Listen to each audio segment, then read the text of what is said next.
I'm Emily Harris, 33, and I've dedicated 5 years to developing my tech company quietly. My family thought I was squandering my talents.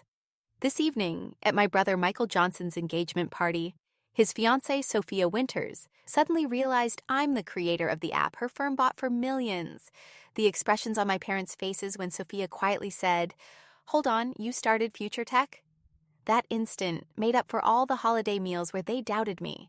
My brother Michael's mouth is still wide open. If you're viewing this from somewhere your aspirations are overlooked, please hit like and subscribe below. Growing up in Cedar Grove, a pristine suburb north of Boston, meant living under specific expectations. My father, Robert Johnson, wasn't just a surgeon. He was the surgeon that other doctors consulted when cases became complex. My mother, Deborah, dominated courtrooms as a corporate lawyer who never lost a case. Then, there was my brother Michael, 5 years older and the ideal firstborn, who pursued our father's route into medicine flawlessly. Our home was stunning, yet always under scrutiny. The dining table served more than one purpose. It wasn't just for meals, it was also for sharing accomplishments. Most nights, Mom would initiate this tradition. So, what has everyone achieved today? Michael consistently had something remarkable to share. Flawless exam results, science fair triumphs, volunteer shifts at renowned hospitals. When it was my turn, my responses never really hit the mark. I created a website for amusement.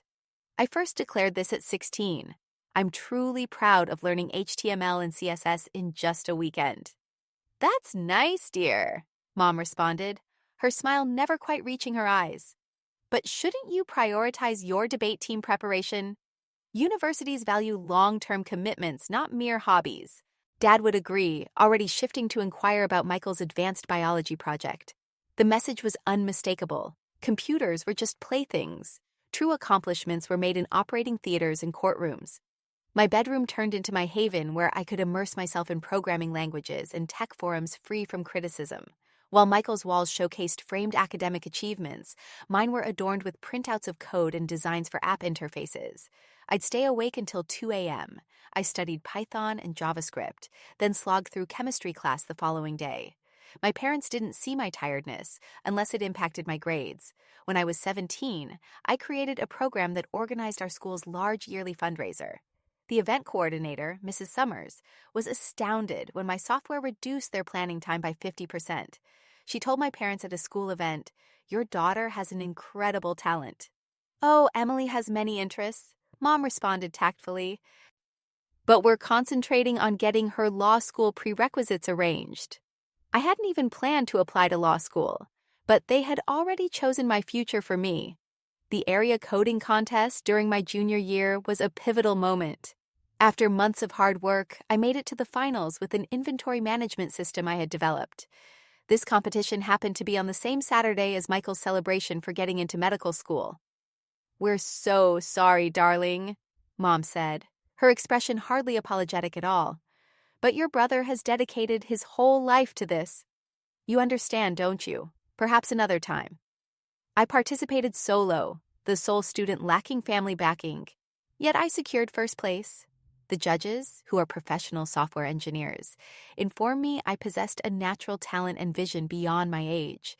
I arrived home gripping my trophy to discover our house packed with relatives celebrating Michael. My achievement earned a brief, "That's wonderful, dear," from Dad, before he resumed toasting my brother.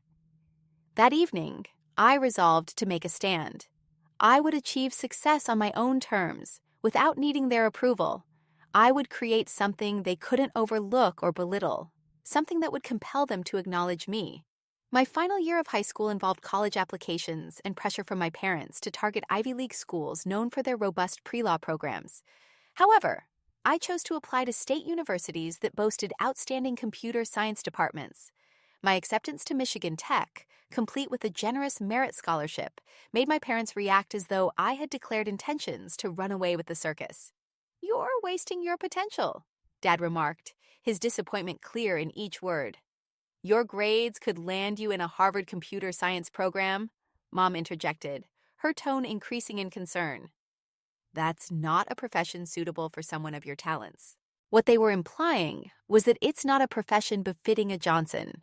Michael, back from his initial year at medical school, attempted to mediate with his well-intentioned yet patronizing manner. Perhaps it's merely a temporary thing. Mom, let her release this energy before law school. I headed to college that autumn carrying my parents' expectations. Yet, I also felt a lightness I had never experienced before. At last, I could dive into my passions without relentless criticism. In my family, what was seen as failure, I viewed as the initial step towards carving my own journey. College meant freedom. At Michigan Tech, I was no longer the daughter wasting her potential on computer games. I was Emily, the student whom professors noticed for her creative solutions to programming challenges. For the first time, I was among people who understood my language and appreciated my abilities. During my sophomore year, I encountered Emma Rogers in my advanced programming class. While many students found the final project challenging, Emma and I completed it in half the allotted time and added extra features just for enjoyment. We began meeting for coffee after class, staying until the campus cafe shut down, discussing technology and its untapped possibilities. The healthcare system is flawed, Emma remarked one evening, her laptop displaying an article on medical communication breakdowns. Her mother had been wrongly diagnosed 3 times before she finally got the right treatment for lupus. Doctors can work wonders, yet they often fail to communicate well with each other or with their patients. That discussion ignited a realization. Over the next week, we jotted down ideas on napkins and whiteboards, imagining a platform that would transform the way medical information was shared between providers and patients. By the end of the semester, we had outlined the basics of what would eventually emerge. Summer break meant going back home where everything remained the same. At family reunions, the first question relatives posed to Michael was about his medical internship. The first question they asked me was when I would switch to a serious major. I began providing ambiguous responses about studying technology, which helped the conversation progress swiftly. Technology is on the rise, my uncle would comment with a casual hand gesture. He was confident I could land a basic position once I finished school, perhaps in IT support. Unbeknownst to others, Emma and I dedicated every spare minute to developing our prototype. We set up in her parents' garage in Columbus, which they had kindly emptied for us. Her family would bring us sandwiches and inquire about how our project was coming along. The difference with my own family couldn't have been more clear. By my junior year, we had developed a working beta version. We entered several entrepreneurship competitions, securing enough prize money to file patents and incorporate our business. A professor introduced us to Dr. Harriet Carter, a disillusioned hospital administrator, who first became our advisor and later our initial paying client. This could revolutionize patient results. Dr. Carter shared with us after viewing our demonstration, how quickly can we start a pilot program? Meanwhile, at Thanksgiving dinner during my senior year, my father pulled me aside near the dessert table. Deborah and I have been discussing, he began, invoking my mother's name in a manner that indicated a solid parental alliance. We're worried about your career opportunities. Michael can assist you in securing an administrative role at his medical center. It's a steady option while you decide on your next steps. I paused, gathering my thoughts. Actually, I'm in the process of launching a business. His laughter wasn't mean, simply disbelieving. A company? Emily, be realistic. You need experience before you can consider starting a business. Find a proper job first. That was the last time I attempted to discuss my career with my family. It was too painful to have something I devoted myself to dismissed as just a childish dream. Emma and I graduated and settled into a small apartment in the South Loop of Chicago. We survived on ramen and coffee, coding until our eyes burned. We took side jobs building websites to make rent. Our first office was a tiny desk in a corner of a co-working space, which was almost more than we could afford. FutureTech gradually picked up momentum. We received a modest angel investment from one of our contest judges. This funding enabled us to bring on board our initial team member, a talented developer named Thomas. We secured a contract with a local medical center, followed by another agreement with a chain of outpatient clinics. When I phoned home, our talk stayed shallow. Work is good, I'd reply when questioned. They never pushed for more information. Assuming fine meant I was managing in a basic tech support position. At Christmas that year, Michael revealed his engagement to a pharmaceutical sales agent. My parents glowed with pride while relatives inquired about wedding arrangements. Later, my mother found me alone in the kitchen. "You know, Emily," she said while refilling her wine glass, "Michael's friend Luke is single. He's completing his residency in neurology. I could facilitate an introduction." The underlying message was obvious. If I couldn't attain success on my own, at least I could marry into it. What my family didn't witness was our user base expanding rapidly. Hospitals were reporting fewer mistakes and enhanced patient satisfaction. Medical journals are starting to recognize the influence of our platform. "We need to discuss expansion," Emma remarked one morning, laying out invitations for investor meetings across our desk. "We're struggling to meet demand." By the time I reached 27, FutureTech boasted 30 employees and had secured $5 million in venture capital funding. I had settled into a charming yet unassuming apartment with views of Lake Michigan and was financially stable enough to settle my student debts. However, whenever I visited my parents, I still drove my old college car and dressed plainly, letting them keep their story of my ongoing hardships. It wasn't just about proving them wrong anymore. It was about safeguarding something valuable from those who had never appreciated it. I sought success on my own terms, not simply as proof that my chosen path was valid. As time passed, the gap between my two worlds widened. In one world, I was an emerging tech entrepreneur, starting to attract the attention of industry publications. In one life, I was the daughter who had not met her expectations. The mental conflict was often too much to handle. The message from Liberty Health Network came on a Tuesday morning in April. I read it 3 times before summoning Emma into my office. "They aim to deploy HealthLink across their entire system," I mentioned, my voice barely above a whisper.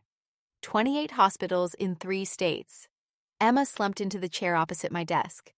"That's the biggest healthcare provider in the Midwest," I concluded.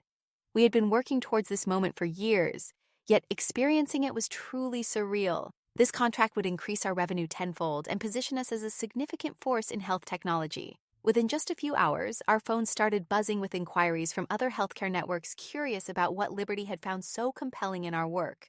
The next month, we received our first purchase proposal from a bigger tech firm, $30 million. Emma and I were seated in a modern conference room, listening to executives twice our age describe why we should accept the deal and join their team. "It's a substantial offer," Emma remarked as we headed back to our office. "It is," I concurred, "and we're rejecting it."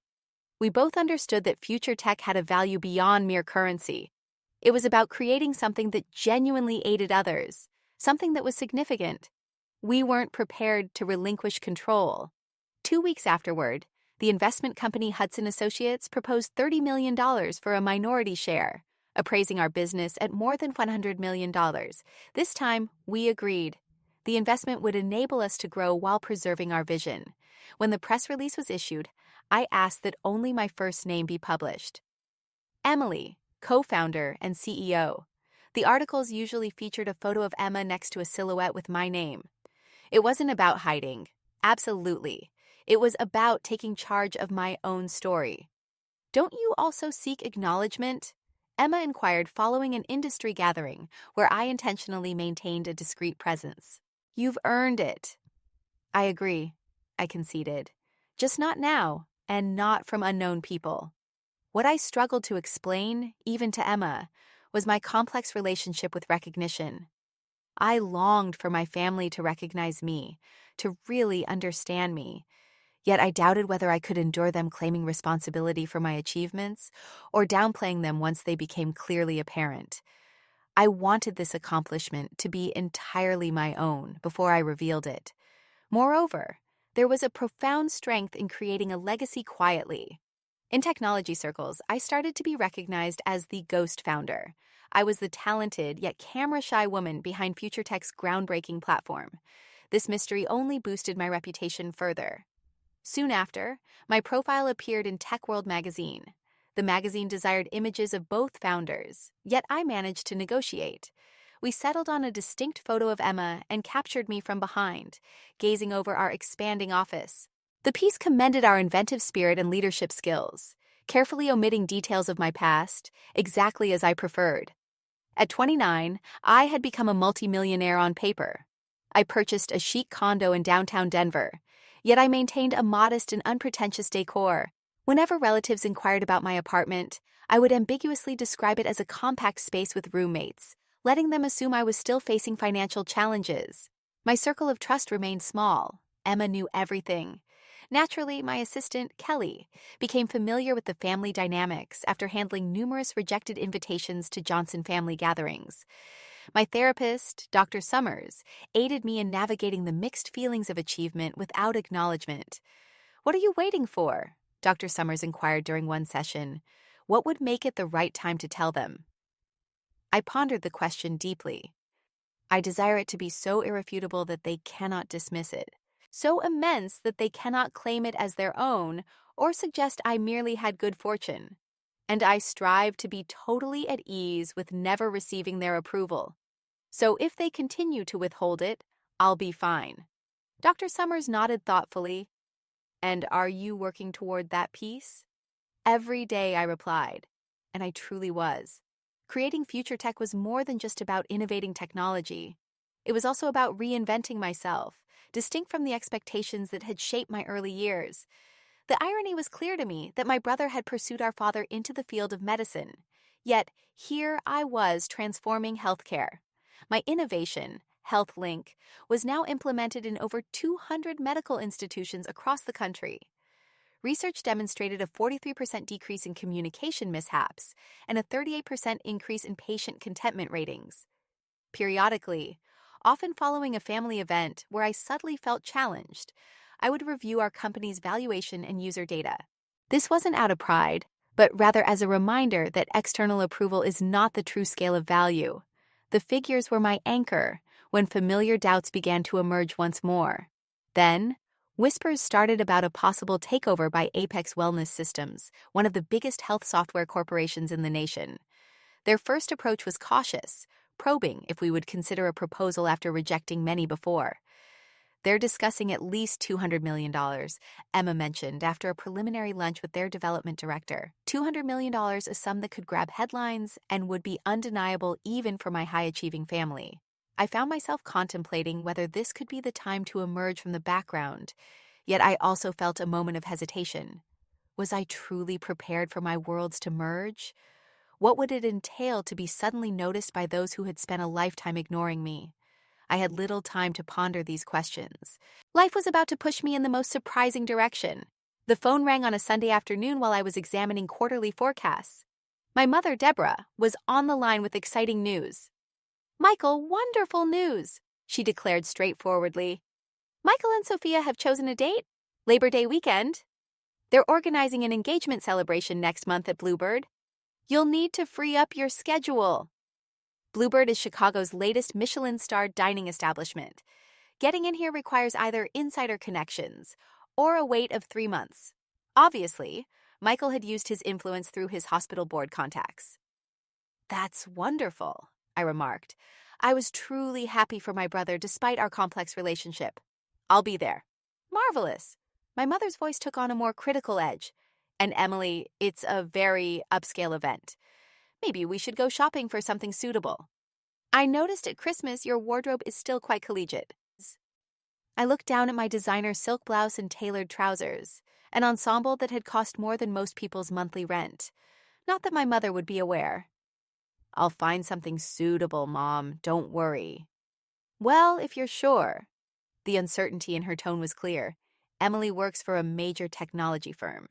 She's quite an impressive woman. Executive Lane. Everyone will be decked out to impress. The irony of her worry nearly made me chuckle. I paused and inhaled deeply. Which tech company is she employed with? Ah, that's right, something related to health systems. Horizon something. I can't remember exactly. Michael mentions they're quite significant in their industry. My heart skipped a beat. Summit Medical Innovations, the company currently in talks to purchase Apex for hundreds of millions of dollars. This couldn't be a coincidence. "Mom, do you know what Sophia's last name is?" I asked, trying to sound nonchalant. "Winters, Sophia Winters." "Why do you inquire about Sophia Winters?" I didn't recognize the name from our acquisition discussions, yet Horizon was a vast company with thousands of workers. Yet the bond was disturbing. After ending the call, I quickly dialed Emma. This is going to surprise you, I began, describing the circumstances. My brother is engaged to someone from Summit.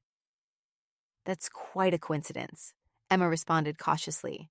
Do you think it will complicate the acquisition? I'm not sure, but I need to discover who she is before that dinner. A swift LinkedIn search showed that Sophia Winters was Horizon's Director of Strategic Acquisitions. She was bound to be engaged in the upcoming tech deal, likely even leading it. In just a few weeks, we'd be facing each other at my brother's engagement dinner, where everyone thought I was a barely employed tech support worker. The cosmos seemed to enjoy its little jokes. The stress from my relatives grew as the meal neared. My mom phoned twice again to discuss what I was wearing. My dad left a voicemail reminding me to bring up something notable about my career, to talk about with Sophia's parents, who were quite successful. A week before the dinner, I got the most heart-wrenching call yet. Emily, I need to talk about something sensitive, my mother started, her attorney tone always a warning. Your father and I were chatting with the Summers yesterday evening. They inquired about you. And well, Michael said you were between careers. My stomach clenched. I'm not between careers, Mom. That modest computer support desk job wasn't really a standout role. Michael was merely attempting to ease the situation. Essentially, Sophia's father is acquainted with someone at Apple who could be looking to hire entry-level IT personnel. Isn't that great? We can finally set you on a suitable career path.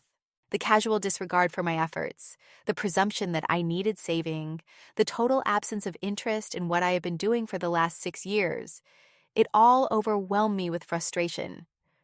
Mom, I value your concern, but I'm content with my current job. My voice was tense with restrained emotion. Don't be stubborn, Emily. This is a genuine chance for us all. Everyone begins their journey at some point. After ending the call, I dialed up Sarah, my lifelong pal, who had just returned to Columbus. Unlike my relatives, Sarah always backed my aspirations, even when she couldn't quite grasp them. As time passed, she became one of the select few aware of the reality behind FutureTech. They arranged a sympathy job interview for you. Sarah's outrage on my behalf was precisely what I required, especially when you're in the midst of a $200 million acquisition deal. That's quite something, even for your parents. The most bizarre thing is that the woman my brother is about to marry is actually the one negotiating to purchase my business, I mentioned, chuckling at the ridiculousness of it all. And nobody in my family has a clue. So, what's your plan for this dinner? Should I dress casually in jeans and a hoodie as they anticipate, or turn up fully suited as a CEO and watch their jaws drop? I pondered over this seriously. Neither option felt right. I'm simply going to stay true to who I am. No false fronts, no shocking disclosures, no tricks, just respect. Sarah arched her eyebrows. That's quite mature of you. 5 years of therapy will do that, I answered with a gentle smile. Besides, I'm finished trying to prove anything to them.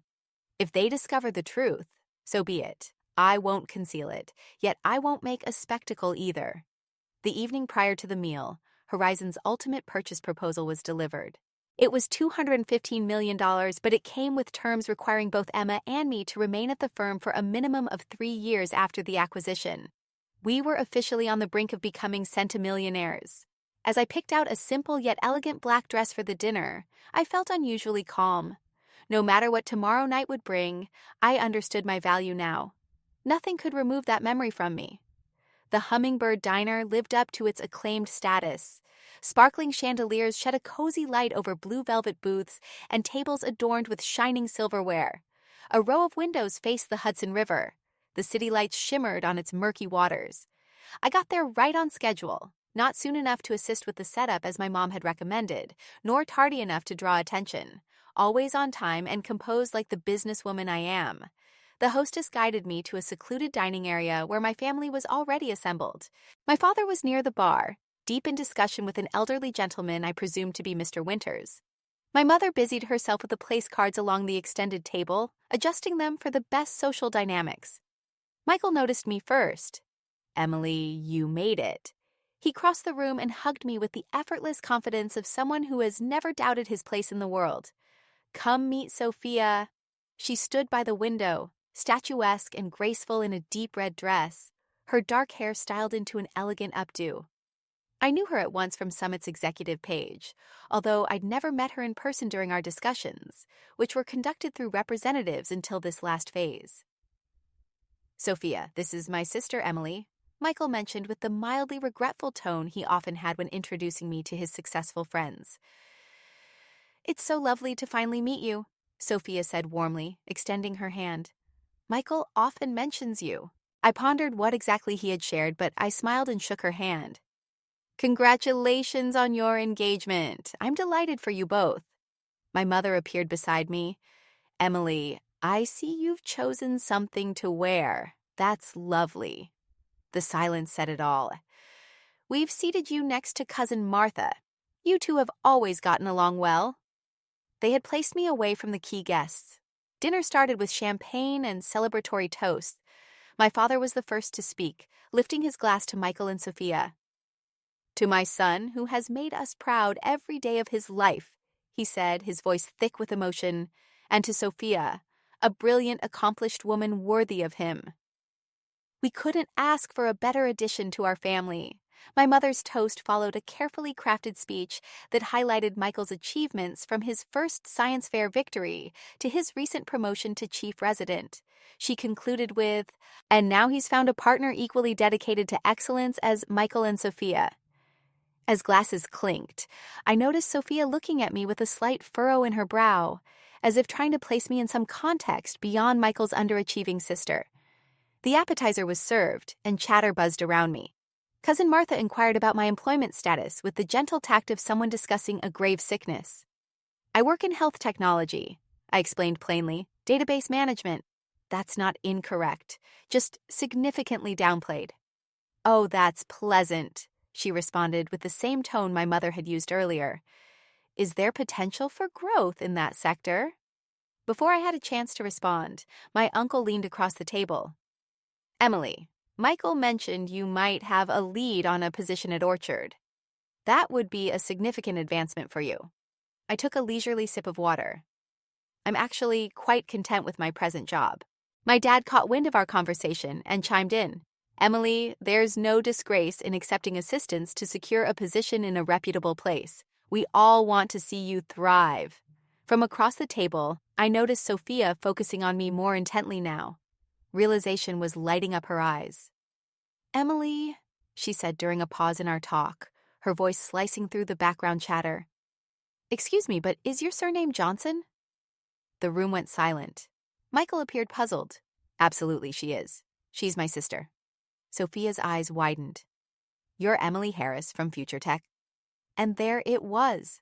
The moment I'd both feared and secretly looked forward to for years. Indeed, I did say that plainly. Sophia placed her fork down gently, making a soft clink against the fine china. "Hold on, you're the founder?" "The colleague Emily Johnson. That's who we're talking about." She paused abruptly, realizing they were not alone. Michael chuckled uneasily. "Sophia, I believe you're mixing up Emily with another person. My sister is involved in tech support or something similar." "No," Sophia corrected calmly, gazing intently at me. "Your sister is the founder and CEO of HealthLink, the healthcare communication platform that's transforming patient care nationwide. The business my company is currently concluding discussions to purchase for more than $200 million. The quiet that ensued was complete. My father paused, his wineglass suspended midway to his mouth. My mother's hand quivered as she touched her pearl necklace. Michael's mouth gaped wide. Is this really happening? My father finally succeeded. I met his eyes firmly. Yes. Emma Rogers and I established FutureTech 6 years ago. We now have more than 70 employees and provide services to over 300 healthcare facilities across the country. But why wouldn't you share that information with us? My mother appeared truly confused. Before I had a chance to respond, Sophia went on, her professional attitude shifting to real excitement. Your system decreased medication mistakes at Columbus Central by 62% in the initial year. The interface design transformed the way doctors retrieve patient information. We've been attempting to create something comparable for years, but your solution is far more advanced. That's why we're prepared to offer a substantial amount to bring you on board. My relatives looked at me as though I were someone they had never met. In many ways, I was. $200 million. My father's voice was weak. Sophia nodded. The acquisition is scheduled to conclude next week, awaiting final approval. She turned to me with a slightly embarrassed smile. I had no idea you were Michael's sister. Your company profile just lists you as Emily with no photo, and our teams have been handling the negotiations. I like to keep things quiet, I mentioned. Probably the understatement of the century. The remainder of the meal went by in a whirl of stunned inquiries and uncomfortable disclosures. Family members who had doubted me just an hour earlier were now seeking investment tips. My mother repeated 3 times that she had always believed I possessed a unique skill with computers. My father boasted that he had been telling his coworkers about his daughter, the tech entrepreneur, for years. Michael remained relatively silent, processing the fact that his struggling younger sister was about to sell her company for a sum that far exceeded his entire anticipated lifetime earnings as a physician. Throughout this, I kept my composure, responding to questions politely, but without the desperate need for approval that had characterized much of my earlier life. The validation I once sought now seemed empty in light of their sudden opportunistic pride. As the evening wound down, Sophia took me aside. I'm sorry if I caused an awkward moment. I was just so taken aback. I smiled sincerely. No need to apologize. It's been long overdue. For what it's worth, she mentioned, your standing in the field is extraordinary. They refer to you as the Phantom Expert. Now, I see why you maintain such a discreet presence. As we bid farewell, my mother gripped my arm. We need to have a real conversation soon, Emily. We need to discuss everything thoroughly. I nodded, understanding that the conversation was bound to happen, yet no longer dreading it. We will. As I walked to my car, I felt somehow lighter. The secret I'd harbored for years was now out in the open. Whatever was to come, I was ready to face it on my own terms, confident in the foundation I had laid. The first message pinged my phone before I even reached home from the dinner. Mom, we need to have a chat. How about brunch tomorrow? Let's meet at the Parker Hotel at 11. By daybreak, my phone was overwhelmed. Family members suddenly recalled their long-standing support of my tech hobbies. Cousins, who had been silent for years, inquired about investment opportunities. Michael sent 3 separate messages, each more puzzled than the last, ending with a straightforward, "Why didn't you tell me?" I responded only to my parents, agreeing to brunch. Some discussions needed to occur face-to-face. The Johnsons' dining room was refined and private, ideal for the challenging conversation that awaited. My parents were already at the table when I got there, each dressed sharply as though they were heading to a crucial business meeting instead of a family brunch. Robert, my father, stood up, uneasily shifting between his standard formal greeting and something more suitable for a daughter he had just learned was extremely successful. He opted for an uneasy embrace. "You seem in good health." My mother was more outspoken. "Dear, we have a lot to talk about. I've spent the morning diving into everything about FutureTech. The awards for innovation, the investment phases, the statistics on user expansion. Why would you hold all this back from us?" "We're your kin." I inhaled deeply. "I believe you understand the reason."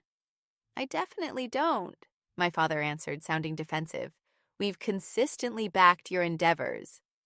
The waiter came over with coffee, allowing me a moment to gather my thoughts. After he departed, I turned to face my parents.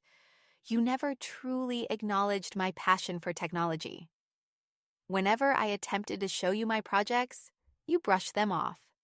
You treated them as just a hobby, something I should move past before pursuing a legitimate career.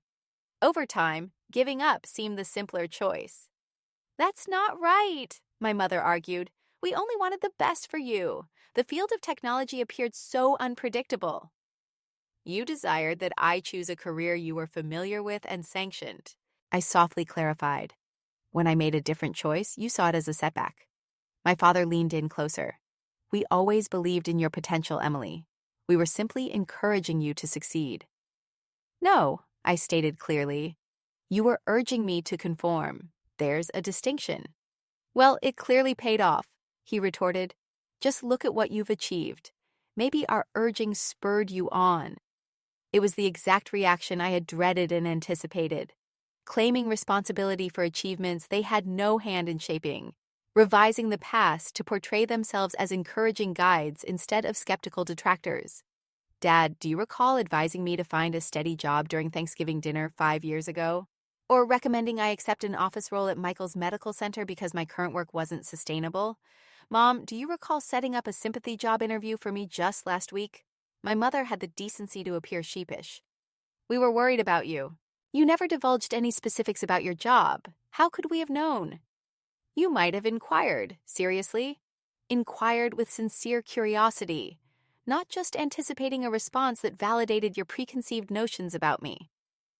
Our discussion persisted over eggs Benedict and mimosas, challenging, yet essential. My mother wavered between being defensive and making efforts toward reconciliation. My father, as was his way, attempted to preserve his control by claiming he had always recognized my concealed talent. Your brother always praised your smarts, my mother added, as though Michael's endorsement validated me after the fact. I understand you both care for me, I stated at last, but love without respect or understanding isn't enough. I needed you to see me for who I truly am, not who he expected me to be. We parted with tentative plans to have dinner the next week, a first step toward whatever our relationship might become. It wasn't like the tidy resolution of a film, yet genuine healing seldom is. Michael showed up at my place that night without warning. I brought wine, he declared, somewhat clumsily, displaying a pricey bottle of Cabernet. Thought this could come in handy.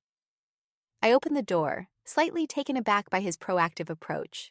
My stylish penthouse, with its floor-to-ceiling windows and minimalist design, was a stark contrast to the humble life he had pictured for me. Nice place, he commented, taking in the surroundings. Lovely, thank you. We made ourselves comfortable in my living room, each holding a glass of wine, with the New York skyline sparkling outside the windows. So, he started, I've been a fool. The straightforward confession surprised a chuckle from me. Not completely. No, I have. I believe this entire story about you facing challenges or feeling adrift or anything similar. I never truly inquired about your work. Like genuinely inquired.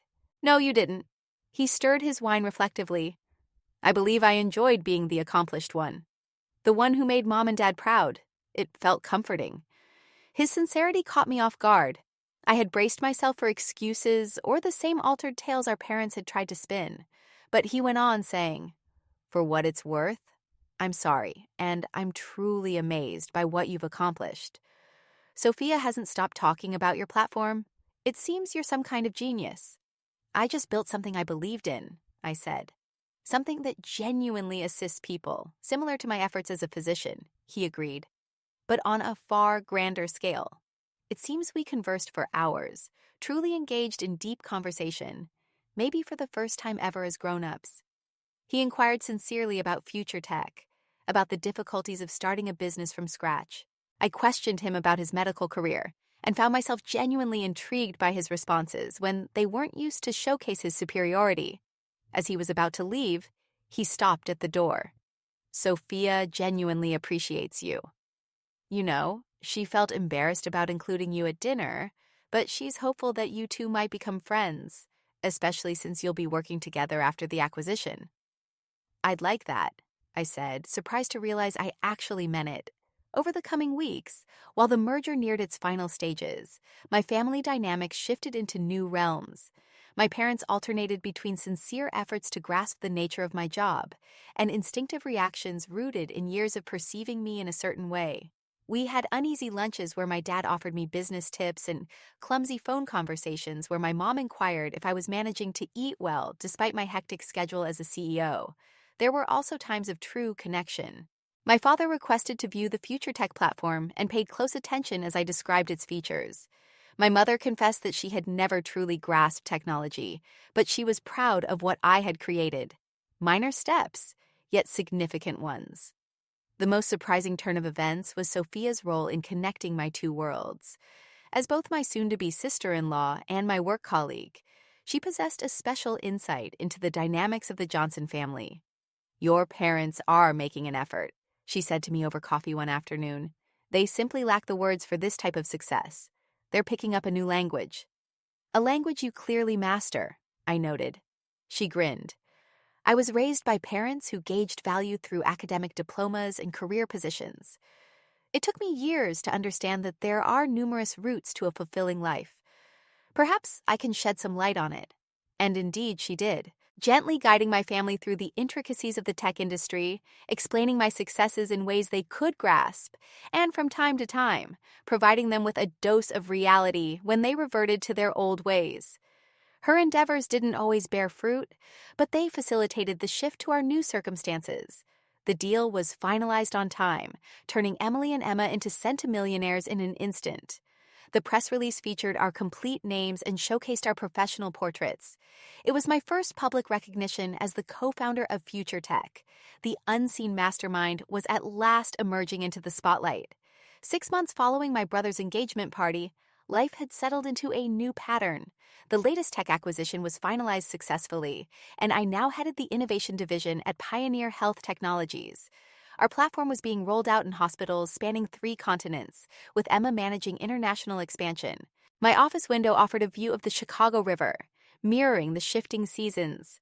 Today, the spring sunshine reflected off its surface as I wrapped up a conference call with our development team in Singapore. A message from Emma disrupted my workflow. Reminder, dinner at your house tonight. I'm bringing that wine you enjoyed. Michael mentions he's preparing dessert, so anticipate some last-minute cupcakes from the bakery after he surely scorches something. I grinned. These laid-back family dinners had turned into a monthly ritual, something I couldn't have pictured happening a year earlier. Occasionally, my parents would come along. Other times, it was simply the 3 of us. The effortless bond that had formed between Emma, Michael, and me was something I deeply valued. Collaborating with Emma had fast-tracked our friendship. Her direct manner in business mirrored mine, and her understanding of my family relationships was incredibly helpful. She grasped my parents' motives in ways that sometimes eluded me, pinpointing the insecurities hidden beneath their domineering actions. Your father didn't reject your tech career because he thought you'd fail, she once noted. He dismissed it because he couldn't comprehend it. Robert Johnson dislikes being confused. My bond with Michael underwent significant changes. No longer defined by the roles of successful doctor and struggling sister, we found mutual understanding. We were both motivated, meticulous perfectionists who truly aimed to enhance healthcare. Now we exchanged ideas rather than criticisms. My parents were making an effort. That was the most precise way to put it.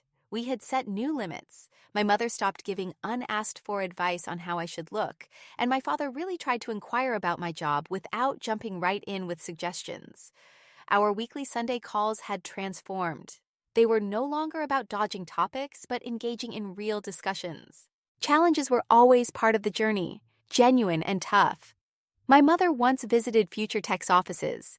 At first, she felt out of place, but soon her discomfort turned into real pride.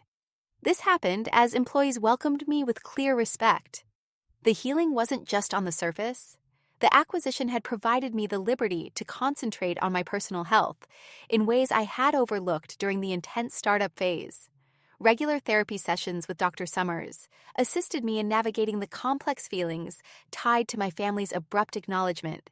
You spent years shielding yourself from their scrutiny, she pointed out in one meeting. Now that shield isn't needed in the same manner, yet the habits persist. It's perfectly fine to slowly lower some of those barriers. I followed her guidance, applying it not only with relatives, but also in creating a wider support circle. Sarah stayed my longest-standing and most reliable companion. Yet I had also linked up with additional female business owners via coaching schemes and sector gatherings. The solitude that marked the beginning of my career eventually transformed into a supportive network of individuals who truly grasped both my profession and my personal path. A particular highlight for me was guiding young women in the field of technology. Every month, I conducted workshops for high school girls drawn to STEM areas. I offered more than just technical expertise. I also imparted the emotional strength required to follow non-traditional routes. My parents view computer science as merely a pastime. Another 16-year-old shared with me, mirroring my own situation. They desire for me to pursue a career in law, just like my mother. What do you want? I inquired. To create things that make a difference. she responded instantly. Then construct them, I suggested, offering tools and support. Locate those who share your dream, even if they aren't your relatives. And always leave room for your parents to come around eventually. That night, as I got ready for dinner with Michael and Sophia, I thought about my journey. The external approval I had always sought was now plentiful. Recognition in my field, financial prosperity, and even family recognition. Yet I uncovered something far more precious on this journey: the power to affirm my own worth. Michael was the first to show up, carrying a homemade chocolate cake that appeared quite appetizing, alongside some emergency bakery cupcakes. Sophia had foreseen it. I played it safe, he confessed with a chuckle, but I'm improving. Only triggered the smoke detector once this time. Emma arrived with wine and updates on their wedding arrangements as we assembled around my dining table. The conversation smoothly transitioned from work to wedding plans to family chatter. Mom's genuinely exploring books on technology startups. Michael mentioned, I spotted books about tech founders under 31 on her nightstand last week. Better late than never, I responded, without any bitterness. Later, as we shifted to the living room with coffee and dessert, Sophia posed a question that took me by surprise. Have you ever hoped for a different past? Wished that your family had seen your true potential right from the start? I took a moment to think it over before responding. Certainly there were times when it could have been simpler, less distressing. Yet I'm not convinced I would have developed the same resilience or sense of direction. I learned to trust in myself when no one else would. That forms a formidable base. Additionally, Michael noted with a fresh sense of insight, had Mom and Dad showered praise on your tech achievements, I could have ended up even more unbearable than I already was. We chuckled, the laughter drifting across the city lights. The path ahead was still long. Family ties are never fully settled. They are always changing. More challenging discussions lay ahead, and times when familiar habits might try to take hold again. Yet, something essential had changed. I no longer required my family's recognition of my value to understand it myself. This liberty enabled me to embrace their increasing admiration without feeling desperate. It allowed me to pardon previous rejections without losing sight of the lessons they imparted. It helped me form connections based on who we were evolving into rather than who we once were. Success isn't gauged by acclaim, but by influence. By that measure, FutureTech had surpassed even my grandest hopes, enhancing patient results and healthcare dialogue for many. I had also succeeded in building a life true to my principles and aspirations, no matter who endorsed it. As for family, both the one into which we are born and the one we select, perhaps the most significant insight was that relationships can evolve when we present our complete, genuine selves to them. Not everyone will applaud your journey, but the important ones in your life will ultimately come to understand you fully. The following morning, gazing over the town from my office window, I experienced a deep sense of thankfulness for my path, despite its complexities. The road ahead was not entirely evident, yet I was navigating it on my terms, crafting success according to my own standards. That, more than any business transaction or familial approval, was the true accomplishment. If my story struck a chord with you today, I'd be eager to hear about times you had to trust in yourself when others did not. Please leave a comment below to share your story.